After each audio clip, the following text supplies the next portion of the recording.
Hello and welcome to Mississippi Insight. I'm Byron Brown. Thank you for joining us. This week, a lot to talk about with Mississippi Congressman Michael Guest. We'll get his thoughts on how to prevent such attacks as the Texas school shooting, his views on abortion law and exemptions, the nation's inflation problem, and more. Also, Transportation Commissioner Willie Simmons will give us a preview of Mississippi's Rural Infrastructure Summit. Let's get right to the discussion this Sunday morning on Mississippi Insight.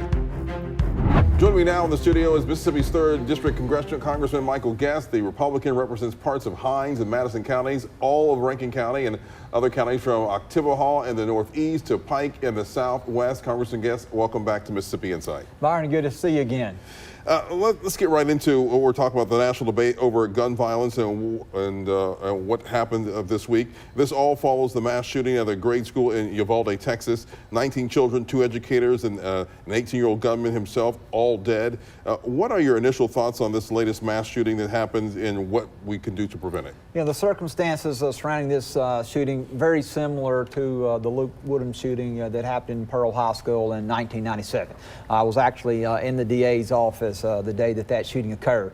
If you remember that shooting, Luke Woodham first shot and killed his mother before driving to Pearl High School, where he took a gun from the home and shot and killed 2 students there and injured half a dozen others. That particular attack was stopped that day because you had a school administrator who, as soon as the shooting began, ran to his vehicle, grabbed his personal firearm, returned to the school, and was able to prevent Luke Woodham from reloading and causing more damage that day, and held him at gunpoint until law enforcement officers arrived. And so as we look to, what are potential solutions, what do we need to do to, if you will, harden our schools, I think there are a couple things that we can look at. One is, I do think that school districts need to have the ability, if they choose to do so, to allow teachers to be armed in the classroom. Not require teachers to be armed, but allow teachers and administrators to go through not only firearm training like many of us have gone through for concealed carry, but tactical training for law enforcement, how to respond if there is an incident. Because what we've seen at these schools is once law enforcement is made aware of the events that transpired, there's going to be some period of time it's going to take law enforcement to arrive and to quickly address the situation. So if we had people who were on site, teachers, administrators who were trained tactically into how to deal with that situation, we would have a much quicker response. I believe that there's also a need for advances and investment in technology, particularly in many of our older schools. They may not have camera systems where an administrator can monitor what's going on. Many of our schools have multiple entrances and exits. We need to be able to make sure that with modern technology that we can lock those buildings down with just a push of a button. So I do think that there are things in which we, being the federal government, the local school districts, can all work together. We've recently sponsored 2 pieces of legislation. One would allow the Department of Homeland Security to work with local school districts and local law enforcement to provide them training and to make sure that they had the equipment necessary to protect our schools. The second, very similar, which would allow the United States Secret Service to do the same. So I do believe that there are partnerships that we can have between federal law enforcement, local law enforcement, and the schools to make sure that they are properly trained, properly equipped, and that they have a plan in place, and that we can better harden our schools in hopes that we don't see these school shootings continue into the future. How would an armed teacher stop someone with an AR-15? Well, an AR-15 is a semi-automatic weapon. We always talk about, the difference between an AR-15 and any other weapon. An AR-15 operates just like any other weapon, assuming that you don't have an ATF permit and it's fully automatic. You've got to pull the trigger each and every time that you fire. I have seen many occasions in which individuals who have been trained with handguns can outshoot and shoot much quicker and more accurately than someone with an AR-15. Many of the people that we see that commit these types of crimes, they're not necessarily trained. This young man was an 18-year-old individual who, to the best of our knowledge, had no firearms training. And I believe that a teacher and administrator with a handgun could very easily have outperformed them if they would have had that opportunity. And so I think that is an important first line of defense, to have armed teachers, armed administrators in the schools so that they can help stop the threat and that they can buy time for law enforcement to arrive on the scene. He was able to hold off cops for about 40 minutes before they were able to get to him. So how would the teacher be able to stop Well, him? he was able to hold him off because he was able to enter the school first and then barricade himself in the school before law enforcement could arrive outside. The teachers would be inside. So if he is coming into the classroom, as he's coming into buildings, the teachers would already be there. They would be protecting and sheltering their children in place, but they would also, if they chose to participate, they would have the opportunity to engage the suspect when he came into the building. And again, I'm not saying we should require that because I know that many of our educators may not feel comfortable, but I know that there are other members of our educators and our administrators who are perfectly comfortable using firearms and who I would trust with proper training to be armed in schools protecting our children. But if you can't get teachers to use them or want to carry them, then what do you do? You know, I think we've got to look at things such as the training that you know, some of the legislation that we've supported, where we're looking at having federal law enforcement officials, particularly Secret Service, who are used to protecting areas, protecting individuals, to be able to give specialized training. Each school needs to have a plan of action in place. We need to make sure that we're properly funding school resource officers. We need to put school resource officers in our schools, and the resource officers don't need to be officers who are on the verge of retiring, but they need to be officers who are young, who are energetic, and who are there wanting to protect our children. So I believe that there are a lot of ways that we can harden schools, but it's going to require a total government approach, federal, state, local, school districts all working together. Republican leaders in Texas are under intense scrutiny as they defend their loose gun control laws. Those laws included a permitless carry and the freedom for anyone 18 or older to purchase an assault-style long arm, such as the AR-15 used in Uvalde, with a few any restrictions. Do you believe that that's a standard that should be applied nationwide, or is it time to reconsider our gun laws? Well, I think that gun laws should be handled on the local level. You know, I'm a huge believer in states' rights. And as you look at things, whether it be gun control or other things that many times that the federal government has adopted, you know, many states, including Texas and Mississippi, they have the authority to set reasonable limitations on firearms. And so for them to do that, that would require their state legislature to act.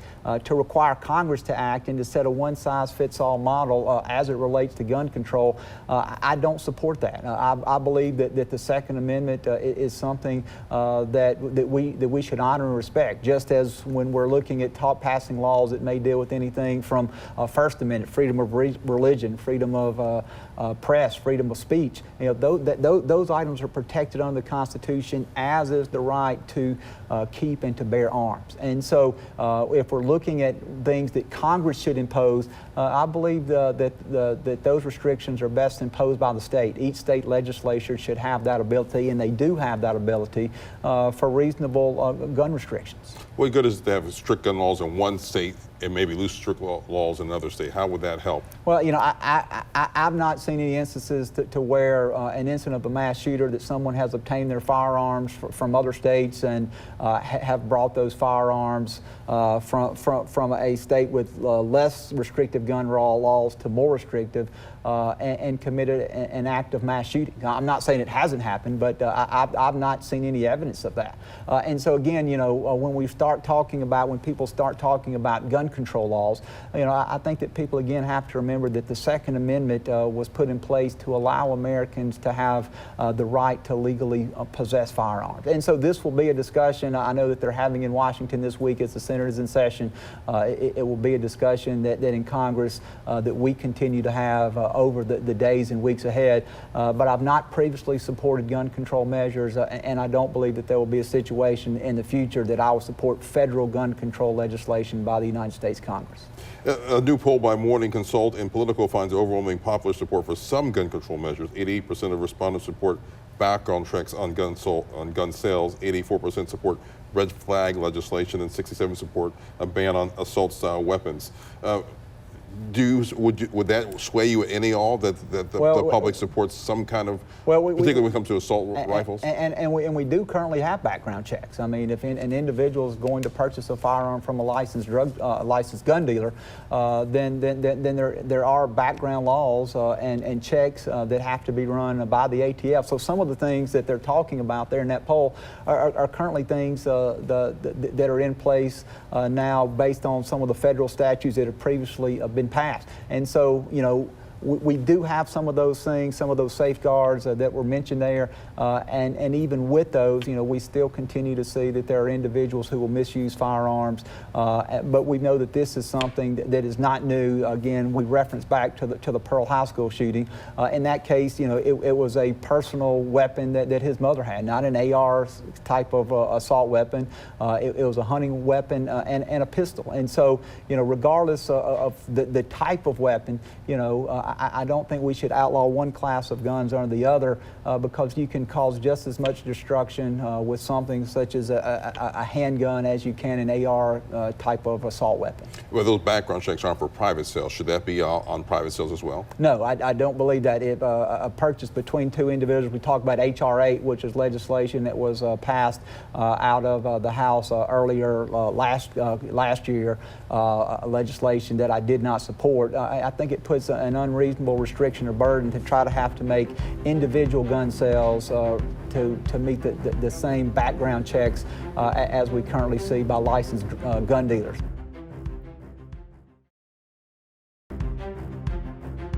Let's move on to abortion law. Conservative judges in the U.S. Supreme Court have signaled a possibility of overturning Roe v. Wade. Mississippi has a trigger law that would nearly ban all abortions unless there's a medical emergency or severe fetal abnormality. Are you comfortable with that level of restriction? You know, I am. I've always said that, you know, I don't believe that, as my personal beliefs, that we should use abortion as a form of birth control. If the health of the mother is threatened, if it's a rape, incest case, I think those are all exceptions where individuals should have the ability to receive an abortion. But just the fact that we are, and we've seen since Roe v. Wade was enacted in 1973, we've seen over 60 million children aborted. Some of those because of the examples that you listed, others just because they're unwanted pregnancy. And now when we have the abundance of contraceptive for people to use to prevent that, I believe that killing an unborn child before that child is born, I believe that's wrong. And I'm proud that Mississippi led the way in seeking to overturn Roe v. Wade. We know that the Attorney General was there making the argument not only that Mississippi's current abortion law should be upheld, but also challenging Roe v. Wade, a decision that's been in place now almost 50 years, and a decision that many thought would never be overturned. But again, what I expect the justices to do, assuming that they continue to track with the opinion that was released by the court earlier, is they're going to return this again back to the states. This becomes once again a states' rights issue. There's nothing in the United States Constitution that either allows abortion or prohibits that.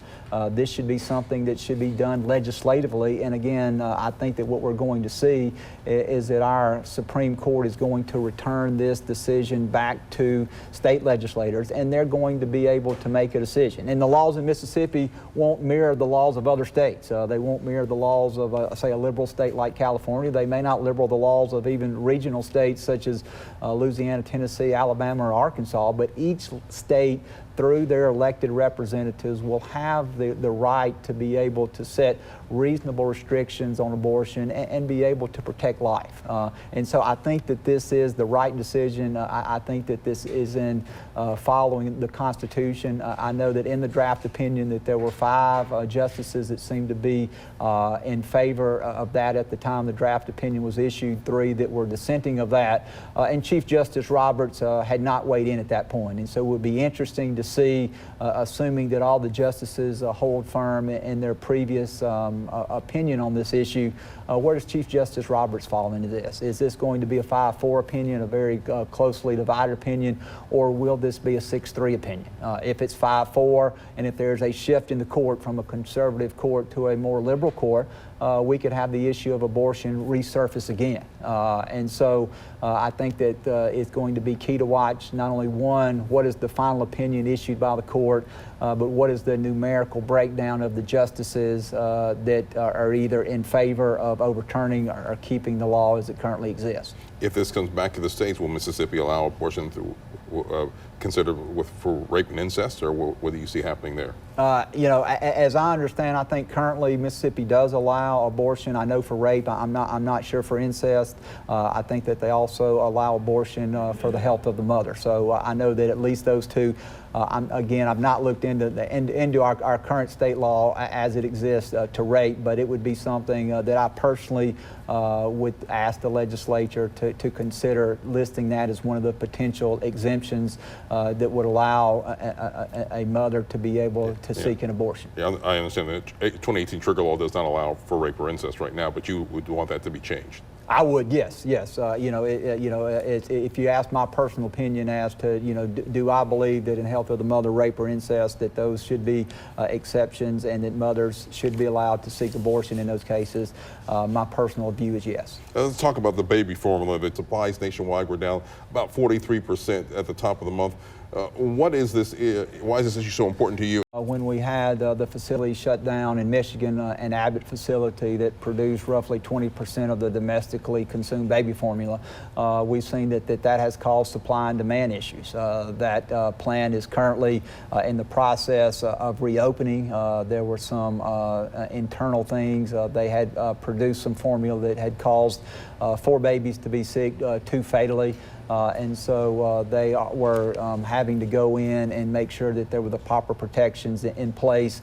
That facility, as I understand, will be back up and running early June. It will take some period of weeks for them to be able to be fully operational again. And so what we've seen in the meantime is we've seen mothers who have had difficulties finding formula for their children. Well, the House overwhelmingly approved the bill to allow low-income parents to buy more formula with federal aid money to families. A second bill increased FDA funding to help boost formula supplies, passed on a mostly partisan vote. You voted against it. Why was that? I did, because the funding would have given tens of millions of dollars to the FDA and would have done nothing to increase supply. There was no funding in there to build an additional production facility, no funding in there to help this facility, which is currently been shut down as they are undergoing the necessary cleaning requirements to get up and running. The FDA admitted in hearings that were held in the Senate that part of this problem, or much of this problem, was their fault, that they did not do a proper job inspecting, that even after they got a tip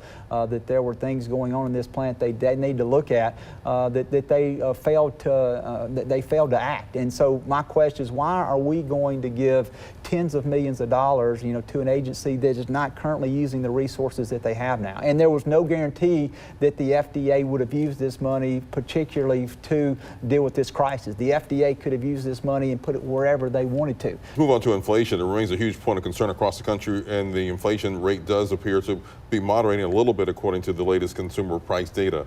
But inflationary factors such as energy price volatility, rising wages, and consumer spending remain in play.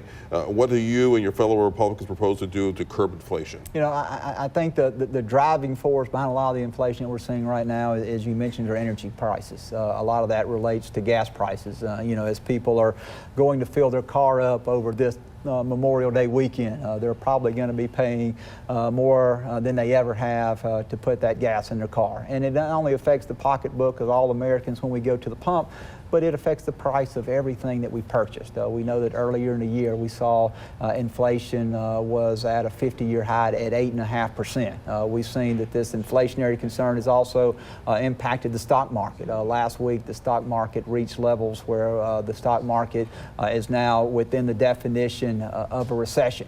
And so the first thing we've got to do, and the most important thing we've got to do, is we've got to find a way to get energy costs down. We've got to find a way to bring the cost at the pump down for everyday American consumers. And so one of the ways that we can do that is we can look at once again trying to become an energy independent nation. Just over a little over a year ago, we were a net exporter of energy. We were producing more energy than we were using. We've seen that has switched very, very quickly. I'm a big supporter that and I do believe from everything that I know that we have the resources here in the United States, if we tap into those resources, to provide the oil, the natural gas, the things that we need not only to fuel our cars, but to heat our homes. Congressman Michael Guest, thank you. It's always a pleasure. Thank you, Byron. All right, and we'll be right back. We want to turn to infrastructure now. A diverse group of local, state, and federal leaders, education superintendents, first responders, and engineers will gather in Cleveland, Mississippi this week. They are attending Mississippi's inaugural Rural Infrastructure Summit. Organizers call it a pathway to building a holistic rural infrastructure system that will be effective, efficient, and affordable to our citizens and communities. We spoke with one of them, Transportation Commissioner Willie Simmons, about the tall task ahead. Tell our viewers what Mississippi Inaugural Rural Infrastructure Summit, what it's all about. We are having this summit because when you look at rural America, and rural America, just like rural Mississippi, we have not had a situation where we have had a holistic look at our rural infrastructure. And as a result of that, we have a tendency to have it fragmented when you talk about highways and bridges, or you don't necessarily include water and sewage, you don't include the environmental, and now broadband. This summit is bringing all of those components together. We have representatives from USDA, MDA, as well as EPA, which is environmental. We have broadband. Sally Doty going to participate. Congressman Thompson is going to be addressing us, as well as representatives from Senator Wickers and Senator Hyde-Smith office. In addition to that, we have representatives from our legislative budget office that's going to come in and talk about what the legislature did and how those dollars can be utilized. The hope is that we'll be able to get our mayors and supervisors in one room under one roof and talk about all of the various resources that the federal government and the state government is making available for infrastructure, and that we can start developing a strategic plan for them to work comprehensively together and pulling together wherever they can do programs to take advantage of all of these dollars that the federal government and the state is putting out into the community. We don't want the rural communities to be left out and not get their fair share going forward. And when you're bringing these agencies together with local, state, and federal together in this forum, and the goals you're trying to accomplish, when you talk about what's the thing you want to focus on most, is it broadband? Is it dealing with roads and bridges? Or what is it that you're really, if you had to pick your top picks, what are your top picks there? The top pick right now would be probably broadband, because broadband, Sally Doty has been appointed by the governor. The legislature created a new office. So Sally Doty is a hot button item in talking about broadband. But we got to get a kind of a fix on how do we make sure that when we get into these poor rural communities, that the fiber is there and that those utility companies are working collectively to make sure that the access is created. But in addition to that, as you well know, when you put in utilities, whether it be broadband or electric power or water and sewage, you need your highways and bridges to make that connection. And then you need your water and sewage to make sure that the water is being drained and people are not being flooded. So it's a combination of pulling all that together to make sure that, again, at the end of the day, it doesn't matter whether you are in Jefferson County and having a need for drainage or bridges, whether you are in Bolivar County and having a need for broadband. You're going to be able to communicate and work with the officials that we are bringing into the summit to talk about all of those different components. Yeah, we often hear about the problems that we hear in Jackson when it comes with water and roads and potholes and the infrastructure of Jackson. Are we seeing those similar problems that Jackson has in our rural communities? It is compounded in the rural community. It's just not as compact. And it's compounded because, like the city of Jackson, you have a need for pavement and or building and maintaining the streets. But when you do that, you have to understand that you can't just go out and put asphalt or concrete on a street. You got to go beneath and deal with the old infrastructure of the pipes. When you get out into the counties, into the rural part, you're not dealing with the drainage and the pipes in the manner, but you're dealing with flooding. You're dealing with how the farmers and what they're doing may impact some housing community. So it is a holistic kind of a thing that rural infrastructure must be addressed to take care of it as a whole. If you decide the state is going to put an economic development, a business in an area, we got to make sure that the fiber, the communication is there, but also the highways and the bridges. And then we get into our multimodal, where we are talking about rail, as well as the ports. And then getting people to and from work, like here in the Mississippi Delta, we have 200 plus individuals leaving the Mississippi Delta, going to FedEx every day to work in Memphis.